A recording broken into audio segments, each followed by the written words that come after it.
Hello, everyone, and welcome to the Contingency Plan Podcast. My name is Jedi Master David, and with me, as always, is Darth Austin. Hello, everyone. Well, bud, we're back in the fog. Yes, the fog of terrible weather. What was that? Was it just called the fog, that the Mark Wahlberg movie? M. Night. Yeah, I think so. Shama, that guy. Shyamalan. Yeah. Yeah, it was the fog, I'm pretty sure. Yeah, God. Is that what we're doing now? It's all just the fog?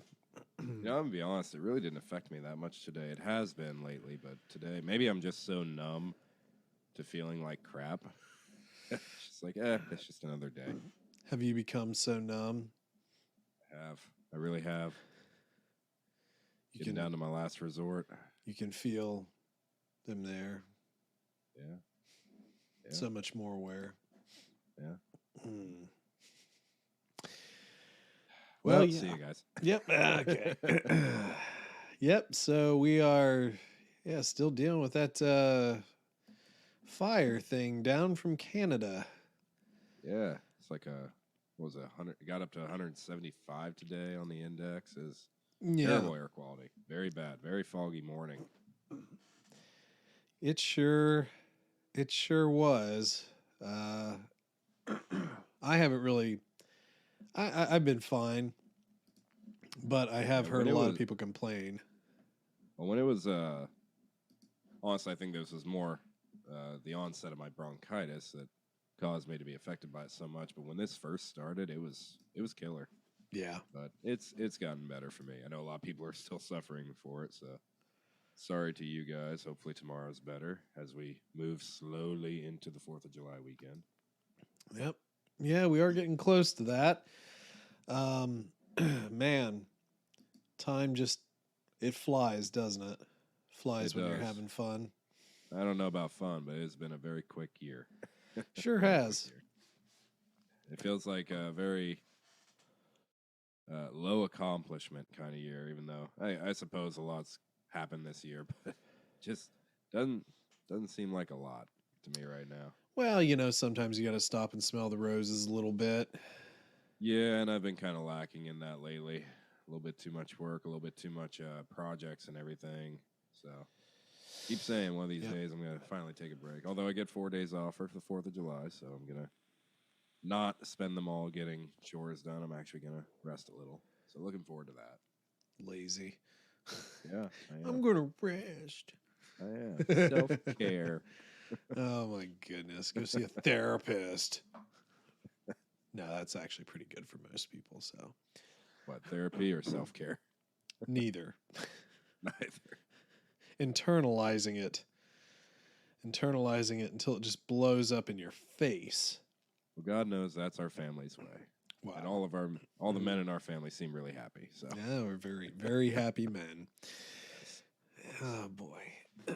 Well, we are getting into the finale of The Mandalorian today. We are. The shortest finale, I think, of the 3. Yeah, I really don't remember. It was fairly short. I think just over 40 minutes in total with, credits with and all that. The other crap out of the way. Right. Long end credits. I was expecting a scene or something at the end. It was like over 7 minutes or something like that. So actually one of the complaints about the episode that I saw from a lot of people was that there was no end credit, but I want to talk about it that at the end. Yeah. So that we actually talk about what people were thinking they wanted. But yeah, so episode 8, chapter 24, The Return. Yeah. That's what we're working with. Out of the Jedi. Not this time. Sort of, but not quite. Boy, oh boy. So, yeah. How's your week been? Actually, really good. We kind of talked about a bunch of negative stuff last week. I don't know how your week's going yet, but a lot of my stuff got resolved. Got my raise and promotion, so I'm pretty happy. You got some raisins? I got some raisins. Raisins and income. So, yeah, just a whole bunch of California raisins. But yeah, it was great. I went in Monday, had lunch. My supervisor's like, "Hey, come see me right after lunch." Like skip a bit of your lunch. Just hands me a paper. It's like, oh God, what do I need to sign? So, oh yeah, here's your raise. Told you I'd take care of it. So, Boy. good start to the week. A bit revitalized because of that. Yeah. Obviously, getting into the holidays, that's pretty exciting. Maybe I'll just finally use that to get rid of the old Civic that's getting ready to die. You probably should. I probably should. Yeah. I definitely probably should. Yeah. But I could see if it'll last for 200,000 miles. Well, I mean, it might, but you're gonna be cussing it every week. Yeah. No, it was really bad. It's still got the overheat issue, but it's really sporadic. And like every shop I take to, it's like, yeah, didn't happen to me. It's like, yeah, I know, it's great. Could you please diagnose it longer? I will pay for it. But I got backed up on the highway yesterday morning, and usually driving normally it's not a problem, but the construction around my work has been crazy lately. Roads have been blocked off. So I'm just sitting there for like 20 minutes waiting in line. It's like, I'm going to have to shut my car off. Yeah. On the highway. And I am not at that point and I'm not making fun of anyone else who has to go through that. It sucks. Trust me, I'm there. But like, I am just being a cheap ass at this point. Like, Yeah. There's no excuse. Just need to deal with it. Need to replace it. Well, there were other cars that did technically shut down as well with you because all the new cars do that crap nowadays. Yeah. Which I never personally saw the value in that. Yes, it's better for the environment, but like, I'm sorry, how many of those cars have starter issues because they're constantly being used so many times? They only have so many cycles in their lifespan, and it's not great on the engine to just constantly start it back up. Yeah, well, I mean, there's a lot of things that aren't good for the environment. Yeah. We could probably spend a long time talking about that, but I could spend a long time explaining how my industry actually just demolishes any work anyone does at trying to help the environment. Like it doesn't. I hate to sound so pessimistic, but like it doesn't really matter all that much what all of us do to try and better the environment because there's always going to be someone else who just doesn't care. Well, and there are a lot of countries, developing countries who are becoming more industrialized and so forth, and they're not doing it in a clean and efficient way. I mean, yeah, not to lose the one all electric person, but like, what do you think powers the electricity that you're siphoning off when you go and charge that thing at the Kroger? Probably coal. Well, we don't really, not, I can talk a lot about where I work, but we don't really consider the energy cost for the internet. I mean, data centers are a ridiculous tax on our environment. We have 20 diesel engines that would barely fit in the size of your house that are running every day. So, I mean, and they're all across the country. It's not like we have a few. There's hundreds and hundreds of them. So it's a big issue. It really is. Yeah, there's no perfect solution, but in the short term, you should get yourself a different car. I should. Yeah, I should. Yeah, I think I've got next week off. I'm gonna use some time to get some projects done, and obviously we were both sort of chatting a little bit ago about possibility of seeing some fireworks and stuff, maybe depending on what y'all are doing. Yeah, but I had forgotten. So you remember we had talked about that cabin? Yeah, last year. Yeah, I had totally forgotten that we had booked that for 4th of July, so we're going to see that. Well, no, I thought that was the whole thing last week, is that you didn't get it or something like that. So we didn't end up paying for it because it was going to be like $1,500. But other people in the family that don't mind spending a bunch of money did, and they're a guest pass system. So we could actually still go to it. Okay, that's cool. Yeah, so we're still going to go to that. If you want to do that instead, of course. Always welcome. Wow. I'm gonna call you out like you did to me last week. I never call anyone out in my life.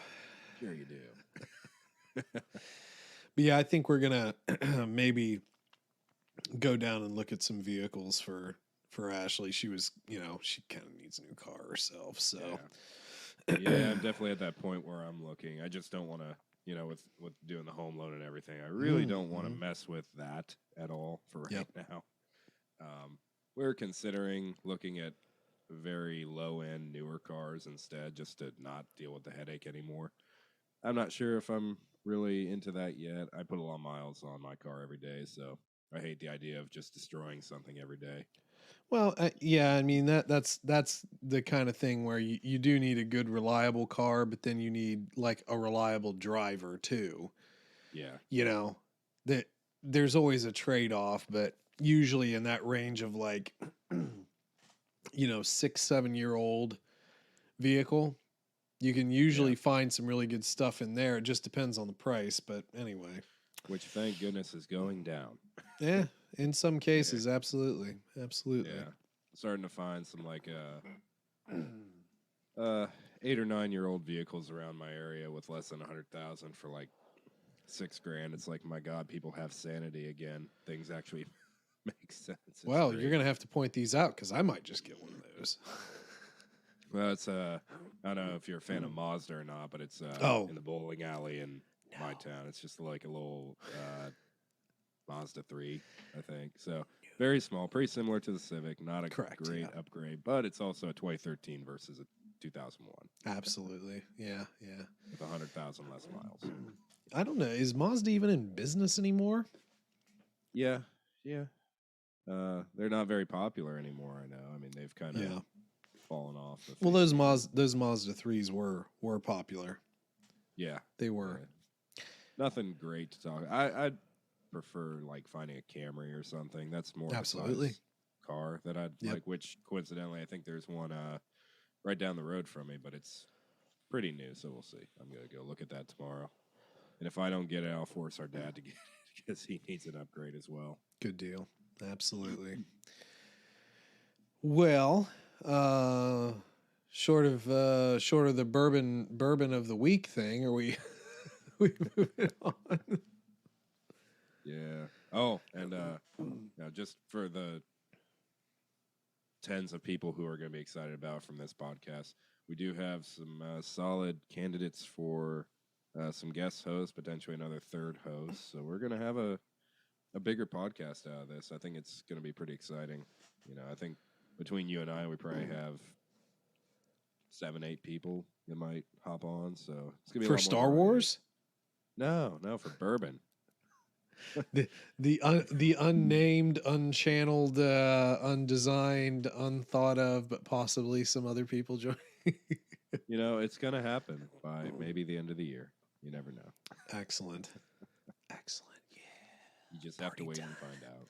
Sick. We're going to probably go at the pace of Vector Prime. I think we're going to go at the pace of Vector Prime with getting it set up chapter by chapter, week by week. We'll get that set up. But in the meantime, we'll buy like 2 pieces of lumber for our bar every week and let you guys know how that's going. I've got material for mine. Yeah. That's one thing I'm going to be working on next week. Oh, nice. Yeah, I need space. I have the disposable income for the bar material. I just don't have a place for the bar right now. So, you've got room. If you want it, you can. Okay, so I do have a spot in mind. It's just moving clutter. You really don't realize how much crap you have that you don't need until you move. You always think you're minimalistic until you start packaging it all up and then trying to find a place for it. Yep. And I'm not into spending thousands of dollars into storage and closet organizers, cabinets, and new furniture for that stuff. I just want to get rid of it. So once that's done, then yes, bar time. I'm telling you, just clear all that stuff out by the door. Just set it up there. Yeah. You always say like, "Oh, I'm gonna sell this stuff on eBay or something. We'll make a little money off of it." You never do. Nope, you never do. No. Never do.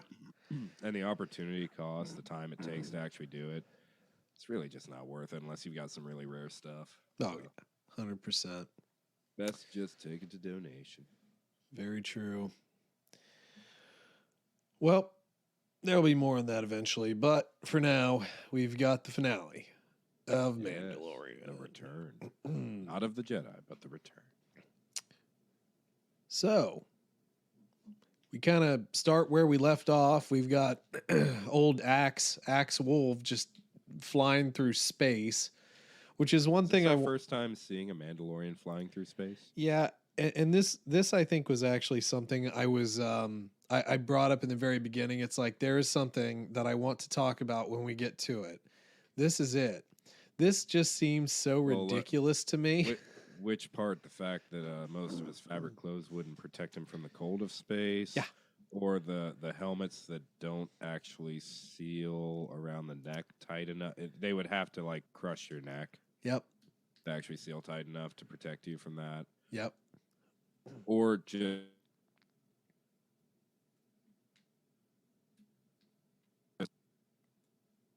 maybe it's just the visual of it, but the speed he's going would kind of burn you up. I just don't. I don't get it. Yeah, It's no. pretty bad. I'm with, but that is legitimately what I was talking about. When I don't remember why, just something about armor, and it just seems so ridiculous that he's just flying through space, but he did, and he survived. And it's Star Wars. It's not like they've ever said that space is cold in Star Wars. Maybe space is warm in Star Wars. Yeah, Maybe it's tropical. It's like a nice warm hug. So we do have a lot of fighting here. Obviously, the Bose group is trying to escape. Axe is going up to the ship, and then Mando is trying to escape. And I mean, he basically did get cooked, which was another thing. Yes. He straight up Yes. cooked. Multiple times in this episode, by the way. Yeah, Multiple times. I mean, this is like the best space age cloth we've ever seen before. It is, and it kind of the stuff kind of breaks down when you're fighting someone who has the exact same armor. It's like, oh, it doesn't do it to me, but it does it to you. Yeah. I'm guessing that the Imperial Remnant would have better cloth than Mando. So, like, why does he get burned, but not Mando? That being said, the suspension of disbelief here, if you ignore that, this is actually a pretty cool choreographed fight, and it is pretty similar to our fight on, looked up the name of the episode, but our space prison. Oh, a little breakout scene where he's fighting the droids. Yeah, the first time we saw Bill Burr. Yeah. Mm-hmm. Yeah, so I did appreciate it. It was very similar to that. It was well done, and it's good to finally see some Mando action. Yeah, absolutely. He does kind of get a little overwhelmed, but then little Grogu comes through with his mech suit and helps. Yeah. No, I helped. No. Oh boy! He so just gives him a little back to spray. It's like, I'm gonna spray you in the face for being choked. The Bacta helps with being choked. Yes, Bacta does everything. Yeah, the basically the magic cure all of the galaxy. Yeah. I just love Mando's like, stop spraying me. Stop it now. Grogu, I'm fine. Yeah, it was funny. Grogu's suit is like the absolute worst suit in defense. Like, he is eye level with a blaster. True. With a standard height person, and he is just completely exposed. It's not good. It really isn't. I was legitimately nervous for him this entire episode, which was cool. It was kind of nice to have that suspense. Yeah, it was. We also get our droid buddy. What was it? This was R5, correct? R5. Yeah, so go ahead. Yep. No, I was just agreeing with you. Oh, okay. R5. Yeah, and then we get the standoff with R5 and mouse droids. They sure do love those little mouse droids, don't they? It's like 5 of them show up. One falls when R5 jets away. It's awesome. Yep. But I mean, it's cool to get R5 back in here. You know, he gets the schematics for the building. off of a panel. We do have a lot of change in perspective here, but we do get a little bit of that sort of covert aspect, and then right back into just disbelief as Wolf just flies through space into the cruiser. And then proceeds to have everyone else fly through space to their little ships. It's great. Yeah, there is a lot of space flying. We do basically break up the fleet. I think it would have been cool. Yeah, I think this scene would have been a little cooler if this action severely injured Wolf, like he's got frostbite or something, and he's basically on the verge of dying, and he sacrificed himself to warn the fleet.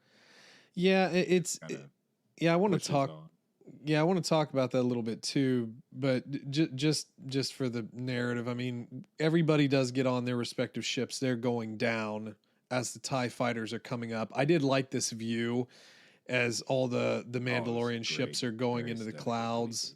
Then you wait a second or two, and then up come the TIEs. Yeah. Now, I guess just sticking with Wolf's narrative here.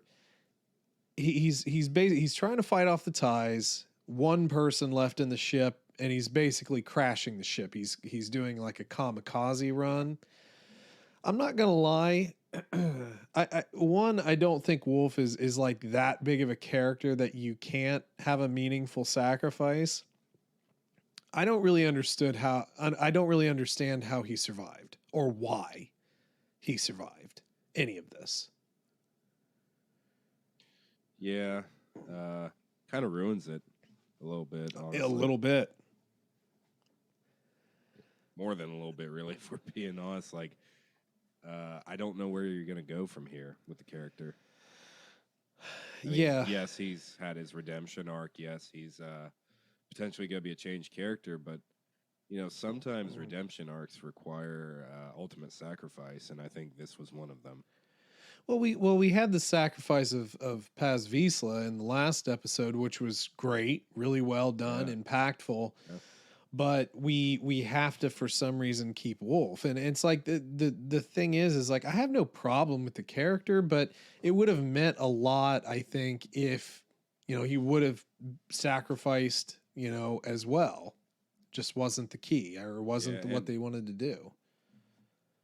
The interesting thing about bringing that up is I think if the roles were reversed and Wolf was the one that died to the Praetorian Guards and Paz was the one that somehow survived, I think I would have been more okay with it. Yeah, I think we spent more time with Paz, though. We had more, back and forth with Mando about it. Yeah. It just, I just feel like Paz is one of those very bulletproof characters. Sure. Which also, it did help with the shock value of the episode, and I would not take that away for anything. But I think if anyone was going to survive that, Paz would be the one, like even above Mando. Yeah. And I just think that Wolf sacrificing himself, maybe taking out like one Praetorian Guard because he's a little better combatant, and then ultimately succumbing to it. I think that might have been a little bit of better flip for that script. I don't know. Yeah, possibly. But we'll talk more about that, I suppose. But we do get basically a ripoff of episode 1. Oh, it's a callback. I love it. It's awesome. Yeah, it was really cool. We do have these, sectioned off shields, and we're lowering each one by one to take out these guards. And at this point, I think Mando he doesn't have a weapon, so he's just basically taking weapons from his combatants and using them against him. The first go round, a shield and a shock baton. Right. The first one, he gets that knife and he throws it in one of the guy's necks, and he's reaching out as the guy's falling down, and he's like, "Oh crap! Now I need a new weapon," type of deal. Yeah, that was pretty funny. There was also kind of like a part where he does sort of like a flying knee, and he knocks the guy into the shield, and then comes back with like a clothesline. this sequence was actually, in my opinion, like really cool. I thought the whole thing was really nicely choreographed, and it was smart too, because even when you were talking about when he got the shield and the stun baton, there was a part where he's going up against two troopers, but he goes for their legs and their feet with the stun baton as opposed to trying to work around the shield. So like it really well thought out, I thought. So it was kind of cool. It was, and it's interesting how even though Mando's kind of set up, realistically, any Mandalorian set up to deal with large quantities of combatants at once, it's always when we just have him dealing with one or two people and struggling and struggling and struggling. That's just the best fight scenes. He's one of the characters that isn't made to be so OP. I mean, he's a great warrior, but ultimately, you're going to put him up against multiple stormtroopers who are trained with Beskar armor. He shouldn't be able to just take them out instantly. Yeah. He's not a Jedi. He doesn't have that kind of training. And to watch him struggle and overcome just kind of makes me enjoy his fight scenes more than the majority of other combatants in Star Wars. I really do appreciate these scenes quite a bit. Yeah, nope. Agreed. We get a little bit of combat with R5 too. R5 gets to shock a mouse droid, so that was fun. Love it. It gets swarmed by like 5 of them. With their little lights. It's like what exactly are they supposed to do? They just run into them. I thought that was funny, but just alert stormtroopers in the area, I suppose. I guess so. But R5, like R2, has his little jetpacks there, so he can get out of the way. Just a word on Grogu. Definitely going to be a complete psychopath. He just walks through all these dead bodies like they're nothing. It's like, wow, Dad, you really killed everybody, didn't you? Go. Nice job. Well, I mean, geez, like every Padawan is kind of a slight psychopath in the same regard. Yeah, that's true. You have like 12-year-old children just dealing with mass casualties of war. Absolutely. But the one thing that does scare Grogu is an entire room of Moff Gideon clones. Yeah, I mean, that's pretty valid. Probably not as bad as the Death Troopers, but pretty valid. Yeah, I mean, the horror scene aspect of it was cool. We even had sort of the jump scare, which is odd. Yeah. Like, I'm not quite sure why there would be a jump scare there, but, okay, we got one. Yeah, not very Star Wars-y, but I did like it. Kind of falls flat, though, with the clone arc. It doesn't really go very far. We get a little revelation of what's going on, but... Yeah, and then Mando just blows him up. Yeah. Which, honestly, smartest thing he could have done. The only option, really. Oh, 100%. Otherwise, it's like, oh my God, are we going to have the scene where he's fighting 10 underpowered Moff Gideons at once or some stupid crap? I'm not going to lie, that would be just a bunch of naked Gideons. They're all naked. Oh, boy. Very interesting. Maybe they're like messed up in some way, like they can only say one word and they just keep saying it over and over again as they swarm him or some crap. Okay. Well, moving on a little bit, we do find an area of Mandalore that's actually green. Our survivors that were still on the planet went ahead and, they were kind of transplanting, basically just being little botanists down in this cave, their little hideout cave, which was kind of cool. So again, just showing that Mandalore does have life left in it. And obviously that's pretty darn sick. Yeah. And if I were Bo at this point, I'd be like, okay, well, you guys aren't allowed to fight anymore. We clearly need you. We are not risking you for a stupid battle. Yeah, absolutely. Tend the gardens. No doubt. Tend the gardens. But then we get our battle. We do see the armor back, and we're all, skydiving down, and Bo has a dark saber, and she's like, charge. I'm not gonna lie, it was the inner child in me, but I absolutely loved this scene. It was Yeah. probably one of the coolest moments in Star Wars for me. It was, And it it's does fun. actually get me slightly more intrigued to dive into the Mandalorian lore. Yeah. Never had any interest really, but it's starting to grow on me. Yeah, I mean it is really fun. It's two armies basically coming together. And while, the Mandalorians, I don't really know if we would call the Mandalorians like under a bit overmatched or not having enough people. Mhm. But it's cool to see them coming down here and not making pretty short work of these troopers that they had trouble with previously. Yeah. The armor is definitely becoming one of my favorite combatants. Yeah. I mean, obviously, like the blunt weapons are kind of cool here and there. Maybe in terms of realism, okay, sometimes but still, it's neat. Sure, it's not realistically going to do anything against Beskar armor, but Yeah, suspension of disbelief. But while the scene did seem like something you would see from Clone Wars more than a live action. Yeah, no, So I do agree with you. really Yeah, think it was very gutsy of them to go all out like that, and I think it paid off. oh, it absolutely did. While the battle is raging on the sky or in the sky, we have a battle going on the ground between Mando and Moff Gideon. Obviously, Mando defeated Moff Gideon, but at this point, Gideon has a super powered suit. Obviously, bio, a little bit more engineering here, enhanced strength, and so forth. And Mando's not really having an easy time.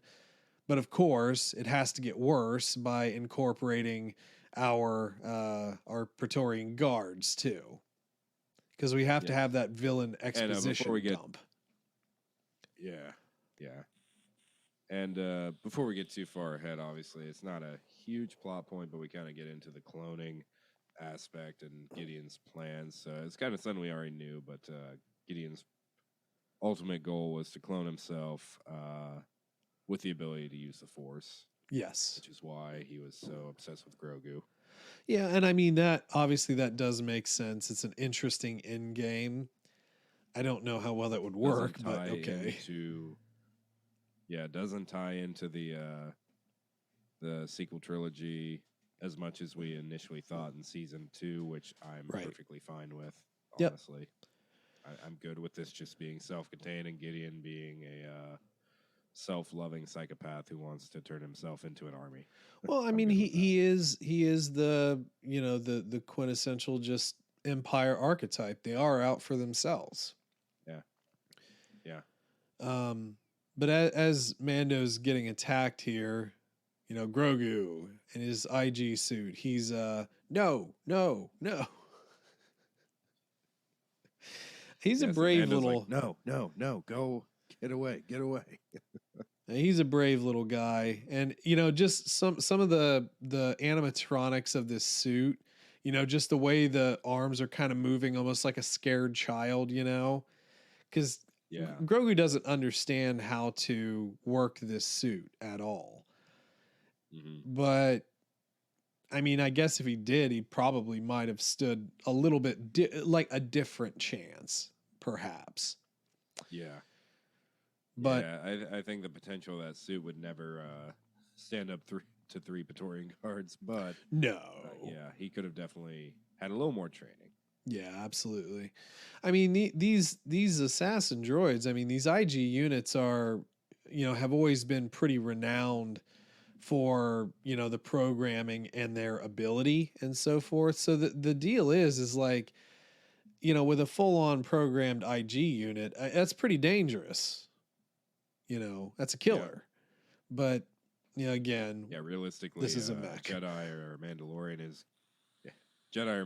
is going to struggle against an IG, but certainly could. the point of the IG being so difficult to take down is its speed, processing power, and when you take that away and put it in the hands of a small child, it becomes pretty laughable at best. Which I think was the whole point of it. Right. Honestly. And I mean, we also get this somewhat laughable scene where Grogu's up on the lights and just scampering along on the lights as he's getting slashed at. Babbling. And hey, did you notice in this episode the running animations were almost deliberately more goofy for Grogu?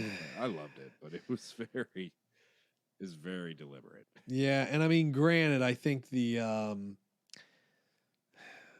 robe is supposed maybe a little smaller than the leg. It looked like a puppet at times.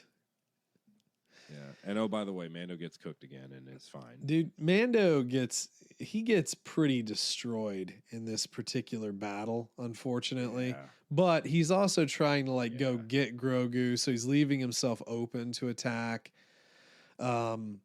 But then to the rescue, we have Bo, who is finally going to face off against Moff Gideon. And, which I mean, I know. Oh, go ahead. No, I was just going to say she didn't really get the chance to do this because her beginning was just a bargain with him, to try and save Mandalore. And now she's more doing it in her way or in the Mandalorian way. The way. A way. Yeah. Well, and I, initially run through this episode, it was kind of disappointing. It's like, oh, they're setting Bo up to be so much more powerful than Mando, and he just kind of gets wrecked. But at the same time, I don't think Bo would have stood any better of a chance in hand-to-hand combat with Moff at this point. I mean, there was no chance Mando was ever going to do well in that fight. Well, it's the machine assistance though too. It's not necessarily Moff Gideon being this master fighter, but he has his own way better refined mech suit. Yeah. Well, and he's always had the upper hand. He's always had troops. He's always had resources. He's always had advanced weaponry. He's never been that competent of a fighter. He's just not really always had the best gear. Right. Nope. Agreed. So then, we do have a little bit of a potential bad time for Grogu as he finally is knocked down and is trapped under a couple pipes, but Mando kind of comes to his rescue, shoots one of the Praetorian guards, kind of gets in a little trouble, but Grogu's using the Force to sort of assist him. They're working together on this one, and that's pretty cute. Yeah. Question: why does the Praetorian Guard armor not consist of Beskar? Out of all your units to give that to, why would you not give that to them? They would be pretty much nigh impossible to defeat. I'm not 100% He shoots sure. right through his chest, and it's clearly not Beskar. Right. It's lore accurate, but it doesn't make sense in the context of the episode when we have simple stormtroopers rocking Beskar, but not your elite guard. Well, here's the thing, though. Historically, you look at, I don't know, just look at medieval times, right? You had what we know about actual armor and stuff was really pretty clunky, right? Like plate armor, it was heavy and clunky and cumbersome. And, you're wearing chainmail under that as well because a piercing weapon like a spear could go through some of that plate, really good sword. But then you have chain. But then you risk the blows. Then you have melee weapons, and then you're bludgeoning. You could get bludgeoned, and then you're just basically bleeding out inside of your tin can. So you also have a lot of instances of elite warriors, not necessarily donning all of that crap because you have fighting skill. And I think that it might be a little bit of that where the Praetorian Guard is supposed to be the best of the best. So this is more like maybe I don't need all of this extra armor, even though we're not really dealing with weight here. I mean, Beskar's light, but it makes sense and it doesn't make sense. To some extent. It kind of breaks down a bit when you're factoring in, gunplay. For sure. I mean, it's essentially a samurai versus a cowboy at that point. Like, who's going to win? Who has more skill? Clearly, the gun is going to give you the upper hand. But yeah, I mean, I can understand where you're coming from with that. And maybe that would have made them a little bit too difficult to deal with. Yeah. Yeah, I think you have to have an out with them. Some sort of out. Yeah, agreed. Though it was a bit inconsistent with our fight with Vizsla. I mean, they were able to pierce his armor quite easily, but seemingly the weapons we're using now don't pierce Mando's armor because one of them, like, I don't know, it's more like a shock baton. It hits his Beskar, it shocks him, it stuns him, but it doesn't pierce. Right. Which was kind of odd. Yeah, definitely a little odd. We do kind of get to a little bit of the sort of climax of the battle between Bo and Moff Gideon, and we actually get to the point where Bo is overwhelmed and the Darksaber is crushed, which was a little shocking that they chose to do that.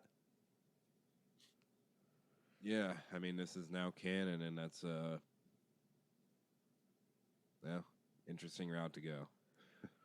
Yeah, it is. But however you slice it, we also have a giant ship just, kind of flying down at everybody.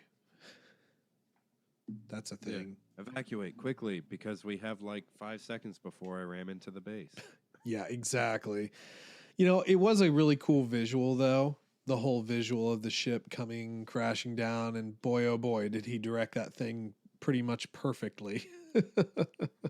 Yeah.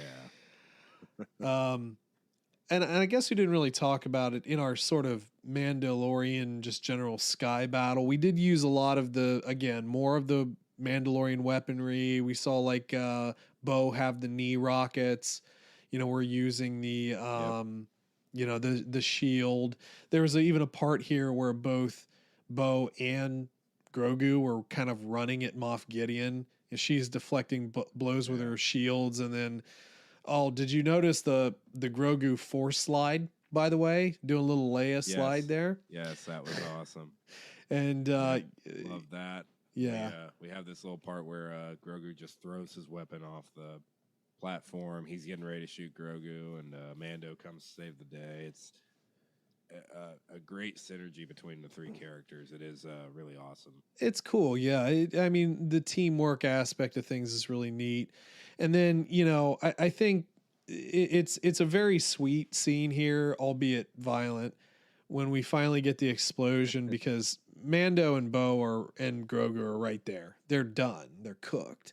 Yep. But you see both Bo and Mando attempt to protect Grogu. They're not really trying to protect themselves because, I mean, I don't know. I don't know what you do, but it's like they're truly acting more like parents in this aspect. Is always yes.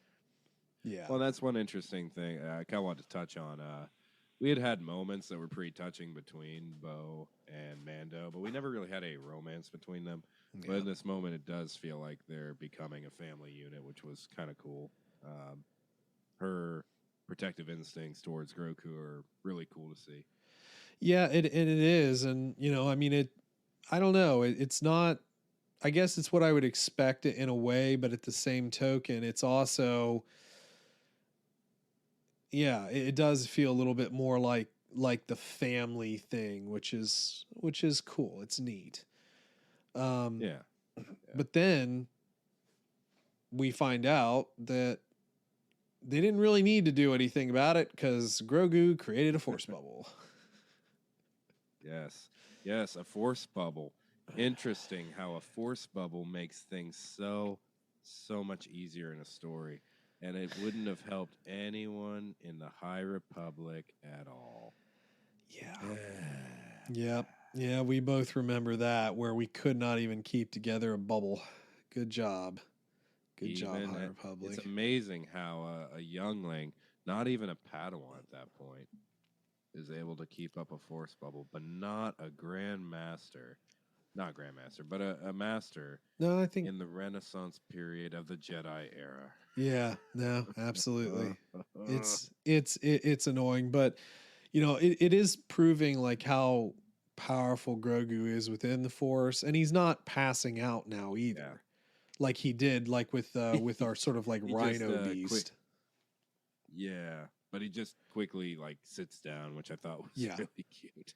yeah, He's like, rest. yeah. It was But it was neat. interesting going into this point. I was getting a bit. I don't want to say disappointed, but all of Grogu's feats with the Force were like very effortless. He's just like throwing things around, pushing people. It's cool, but like nothing amazing happening. He's not like ripping apart the Praetorian guards to save his dad or anything. It's just, Yep. oh, I'm kind of using the Force. But then we get this, like, oh, this is the coolest thing you've done. This is awesome. Yeah, it is kind of one of those things where you almost want him to just like do something like really epic against somebody, in a way. But it Yeah. is really cool to see those displays of force. It's neat. Yeah. Well, he's a guardian.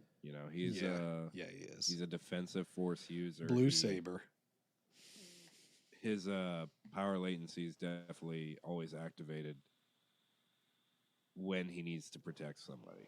That's Yep. always when he becomes most powerful. It's never a matter of aggression, so it's very cool that they're going very one-tracked with his force potential, and I think that it lends itself to the Mandalorian people pretty well. Yep. He could essentially be the main guardian of the Mandalorians when he gets older, which is really cool. Yeah, absolutely.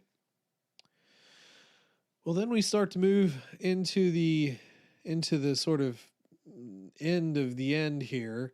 We're in the mines of Mandalore. We're from the water and splashing on people's head, and it's like, hey, like maybe you do Yeah. Grogu. It's like, well, but like his parents are, probably not even here. It's like, fine, he's mine. And Mando just busts out the paperwork. He's like, well, actually, I've already filed and I've adopted. I've already, yeah. And let me tell you, the process of adopting him with the adventures we have together, my goodness, no one wanted this to happen. I want to. Din, am I understanding this correctly? You want to adopt this child, but you keep putting him in harm's way. What's this deal about you hanging around the remnants so much? They're very dangerous people, and he's just a child, sir. Yeah. Well, so he is going to be an apprentice. And there was one thing I wanted to just sort of briefly tap on. So with most of the Mandalorians, like the passable name is their last name, like we would do it, like Visla and all that. But in this case, we're calling him Din Grogu, Din Djarin, Din Grogu. So is Din the passable name for the cult? Yeah, that's the question. Is it the passable name for the cult, or are they kind of going off of Din's heritage? Maybe the planet he was saved from, that's the passable name. Could be. You know what? That could be right. I didn't even really think about that. I mean, because, he's not really Mandalorian, at least home-wise. But, yeah, I guess I didn't really think about... If anyone would... Yeah. And if anyone would acknowledge that, it would be the armorer. Clearly, they have a pretty close bond. Yeah. Which, by the way, do you kind of wonder... Because we really don't know who it is. We get the mention of Din's master when he was an apprentice and he went off on his adventures. Right.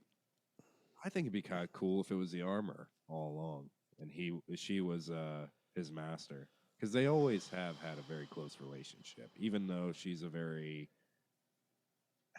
I don't want to say a cold person, but like very matter of fact, stuck in her beliefs and not willing to change. But she's always favored him.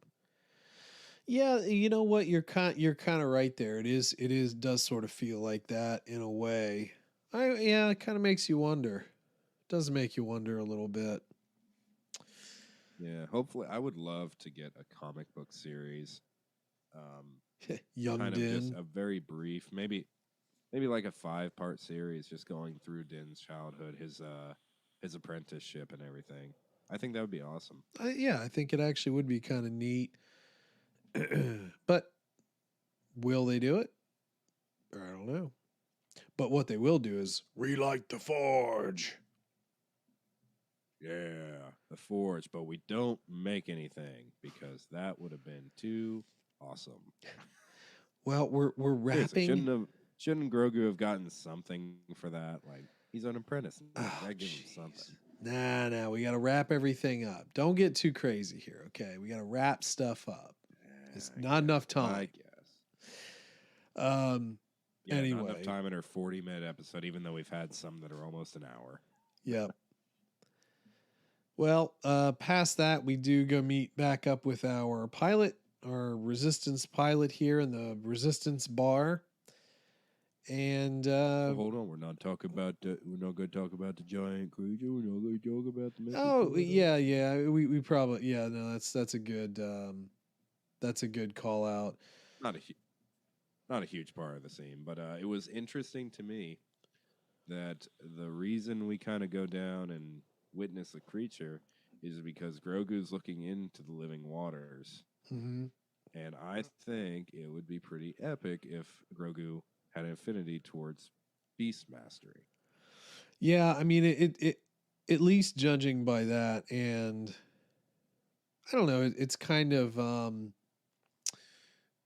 tough to think about really, but at the same token, or it's tough to confirm, but it kind of feels like Grogu felt something down there, which is kind of fun.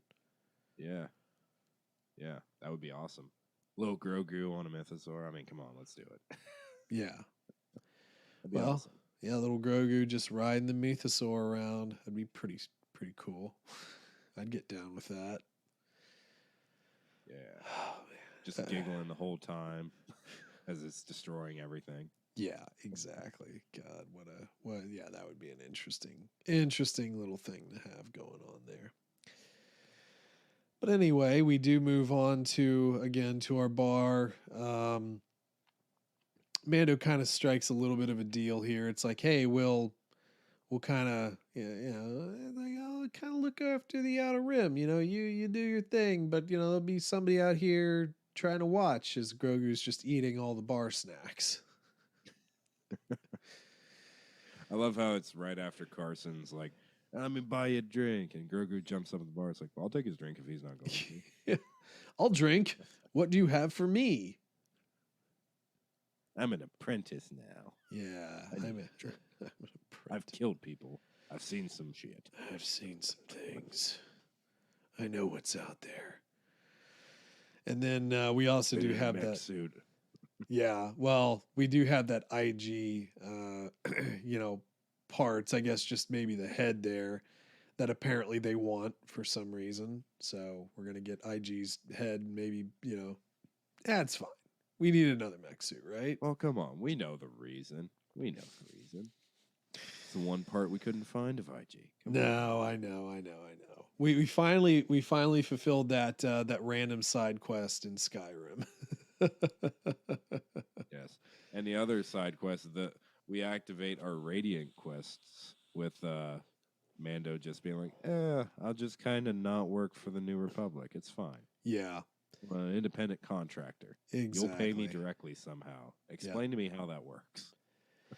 Yeah, but we do have IG-11 back, and he's going to effectively protect the town on Navarro and everything. So that's kind of cool. And then we just have Mando chilling out at his little plot of land. They've got a little frog pond. He's his little Lars home. It's very tiny. It is a little tiny. I would kind of called out Grief. Much. It's like out of. I'm not gonna lie. If Grief's that good of friends, like, dude, how much have I done for you? You gonna give me this piece of property? Like, come on, man. Well, look, man, it might have some stuff underground. Maybe there's I guess. Maybe there's an underground, big old man cave. I mean, Yeah, sure. he Maybe. gave him a nice bottle of wine. Maybe there's an entire wine cellar down there. He's just getting crunk. Maybe, maybe, maybe Din has his own bourbon podcast. God. Maybe he does. But that is where we leave By off. the way, I'm just gonna Yeah, go ahead. throw it out there. Ending would have been better if Grogu ate the frog. It would have been better. It would have been better. But I mean, this is where we leave it though. That's the end. We do a lot of little wrap ups and everything, and then now we're at the end. There are maybe 2 or 3 things I want to just sort of post discuss. One of them you had already mentioned, post credit scene. So I remember when this episode came out, there were a lot of people that were upset that there wasn't a post-credit scene because people were expecting a setup for season 3 and they were expecting something with Thrawn. That's kind of what I had, seen from people is they wanted some little Thrawn thing. And nothing. Yeah. Understandable. Completely understandable. Personally, We did get our tie-ins though, and how much do we really need? Yeah. Just personally for me, because we figure that's what Ahsoka's going to be about, I didn't expect anything, and this isn't freaking Marvel. No, it's and not cool. only that, We don't have to the only have these character scenes. that we can. No, and Bo's the only character we can really tie in at this point, and we don't need to do that. We just tie that in when the show starts. Yeah, exactly. That's simple. Yeah. Now, you did kind of mention Bo there, and there was something, I don't remember where I read it, and I don't remember if it was really reliable or not, but there were some thoughts floating around that maybe if we're going to do another season of this, that it won't be Mando specific, it'll be more Bo specific. Maybe passing the torch on, and it is the Mandalorian, but it's just another Mandalorian. Yeah, it's just not about only Din, Yeah, I mean, it's very set up in a way that Din can kind of conclude his story in this episode. Yeah. I don't know. I don't know if I see that happening, but they've certainly tied up a lot of loose ends with this season. Yeah. They've concluded a lot of arcs. I'm not completely convinced that Moff Gideon is dead, because, quite frankly, we don't see the body, and it's just how it goes with a main villain like Gideon. I mean, who's to say he couldn't have survived? It's completely possible in the world of Star Wars that he could have just been burnt really badly, thrown into Bacta, and then he gets a suit. It's totally possible. Right. But most of it is a lot of loose ends tied up, so I think we're going to see a pretty decent-sized break in Mando. Well, so here's the thing. We'll have a couple years. Well, here's the thing. So it's already been confirmed there's going to be a season 4. And I just was real quick looking it back but no up. window and when that'll happen. So apparently the season's already been written. So look again, just by just some general looking, might have completed at least some initial script writing already. And I think that, again, just judging by a few articles that I'm kind of quickly skimming here, I think the original plan might have been to start rolling around filming September, October this year, but it also looks like it might be pushed back, so maybe November, maybe the end of the year. But it does look like we will certainly get that. And there's a lot of speculation that we'll get more of Keller and Beck's character. So maybe some more of that. I don't know. Flashback, perhaps. Mm-hmm. But yeah, I mean, there is a confirmed season 4, so there will be a season 4. Now, what that looks like, kind of tough to say at this point, because I'm not really finding anything obviously very solid.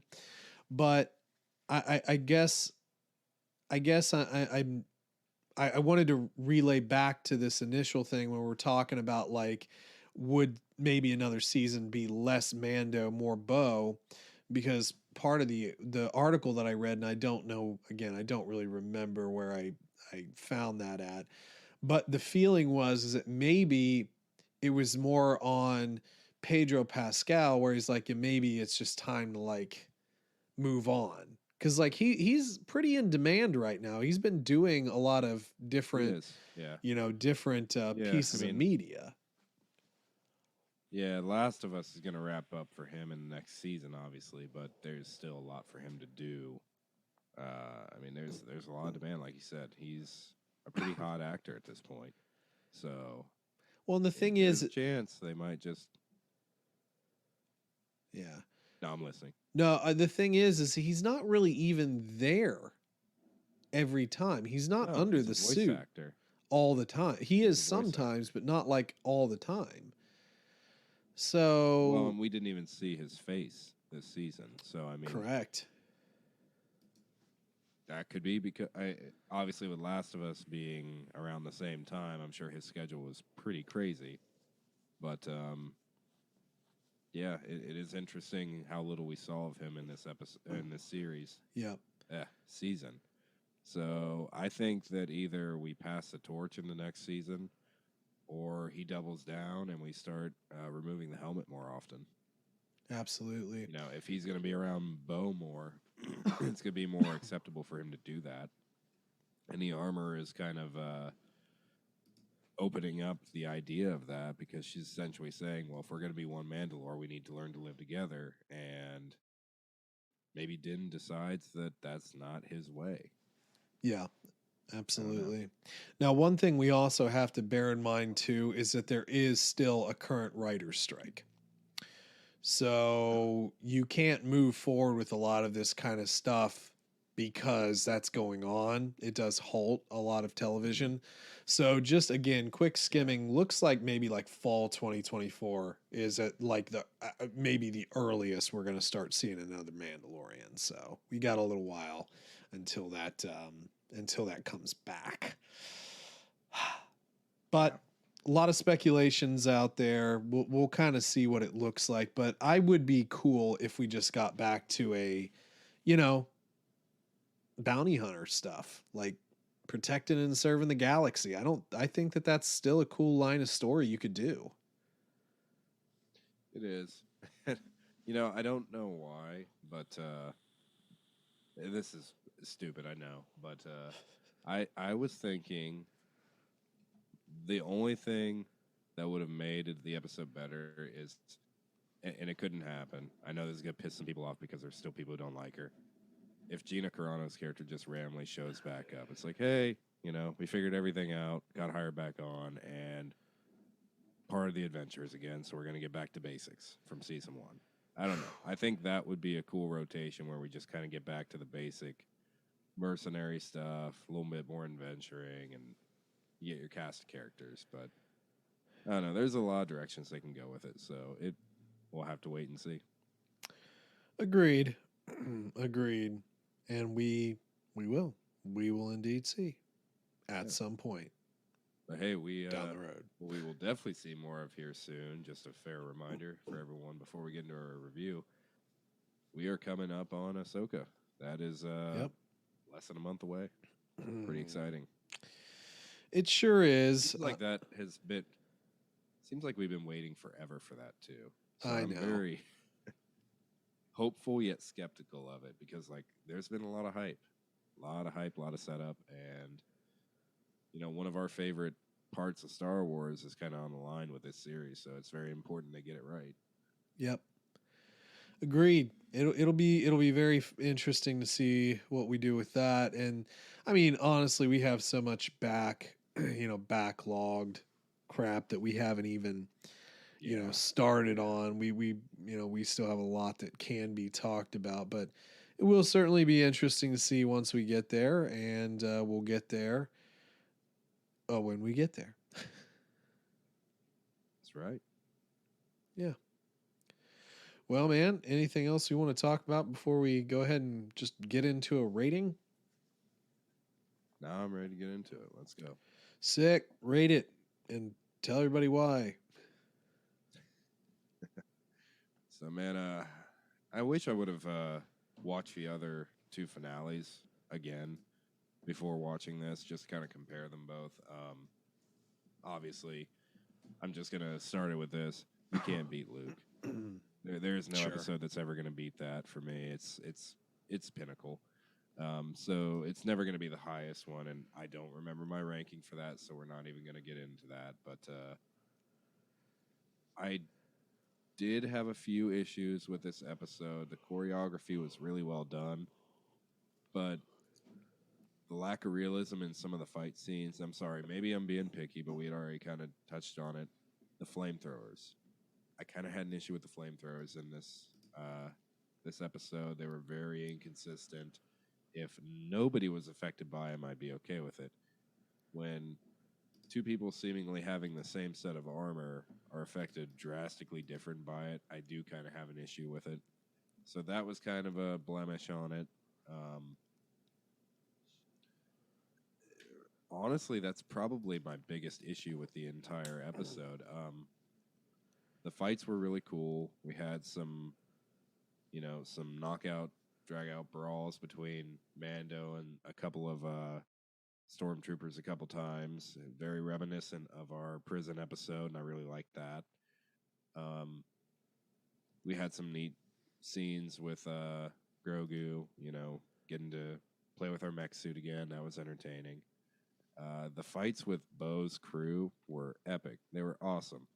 Again, some inconsistencies with Wolf's character seemingly surviving the vacuum of space and the destruction of the ship. Suspend belief for that, I guess. Sure, we'll go there. But Bo's scenes were awesome. Our fights were cool.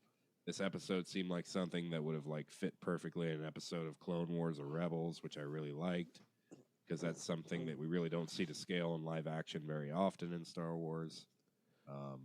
So epic scenes, epic conclusion to Moff Gideon. I'm not 100% convinced he's dead, but he probably is, so we'll just move on. It is a short episode. We had a couple of really awesome scenes, but just not a huge amount of revelation or big changes. We just kind of get this big final fight, and everyone's good. And we settle down, and it seems just like the end of the series in a way, which is kind of odd, especially since you mentioned that we have a next season announced. So the episode is good, really good, but I don't know if we were 100% sure where we were going with it. So that's kind of, there's a bit of a block for me with that, and I can't really throw it into the nines because of that. So I'll put it at an 8.9. Okay. So IMDb has it at an 8.5. 8.5 currently. And the finale of season 2 was scored IMDb wise at a 9.8. Yeah. So, I think when we get into retrospective land, I think that there's some different things to talk about. But off the bat, I would say, in a way, this season could be labeled as a little bit of a disappointment in terms of, well, if we're just looking at it versus season 2, which had a massive amount of, just great stuff in it. You know what I mean? And even the beginning, our first season just being what it was, new and different and all that stuff. the episode itself, I think, was fine. You know, I don't know that, love it or hate it, it was fine. There was some good epic stuff in there. Like you said, the the choreography was really nice. I had a great time watching the the fight scenes were fun despite some of the disbelief stuff. The final battle, so to speak, was a lot of fun. At least I thought it was a lot of fun. Um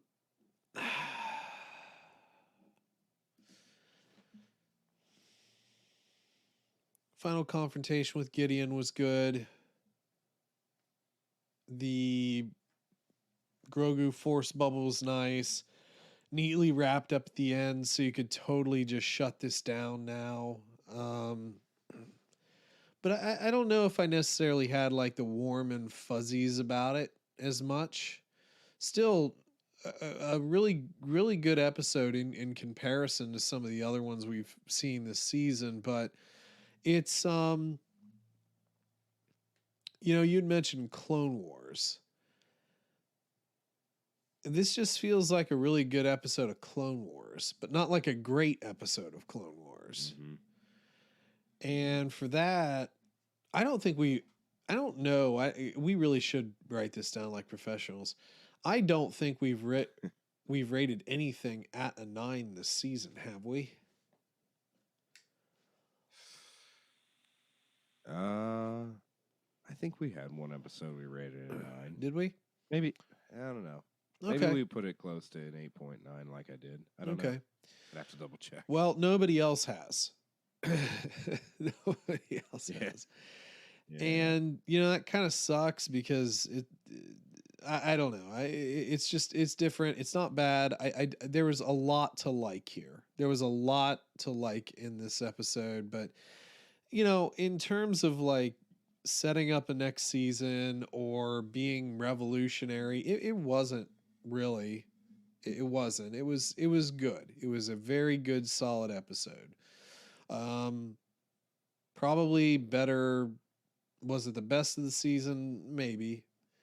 But was it better than several episodes of season 2 or some episodes of season 1? I don't think so.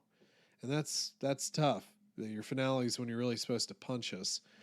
I think I'm gonna probably settle around where I was thinking about when I came in and just give it an 8.6. Good, solid, nowhere near as good as last season's season finale, but it was good. It was good. Yeah. I mean, I have to say, if any shows really have stood out lately, Mando's definitely dropped a bit for me. Yeah. Clearly, they put more effort into Andor, I think, than Mando this go around, which I'm fine with. I share the love. But, not every season of Mando has to be this just amazing epic tale. I'm fine with the show just being really good. So I'm not going to be super critical of it, but it's definitely not season 2. And quite frankly, I don't think you can beat season 2. I don't think they'll put the effort into affecting lore enough to make anything better than season 2. Agreed. That was a huge change well, not change, a huge addition to Star Wars lore. Very established lore, when you bring Luke in and everything. Yep. So, yeah, I don't fault it for that, but it was just good. Agreed. Agreed. All right, man. Well, we are, I suppose, at that time where we're going to wind her down. So anything else we need to say to the folks before we bounce out of here? No, I think we is good. All right. Well, hopefully you enjoyed our run through of The Mandalorian Season 3. Obviously, we'll get a retrospective of the entire season out at some point. And then we will have to decide on what we're doing next, whatever that might be. There's still a lot of media. So obviously, if there's something you would like, maybe us to discuss, Feel free to reach out, social media at TC Plan Podcast, or just send us a good old-fashioned email to tcplanpodcast@gmail.com, and we'll be sure to take a look. Might not talk about it, but we will look, at least. Maybe. Anyway, y'all, we do hope that everything's going good in your world, and y'all have a good rest of your week. And as always, may the Force be with you.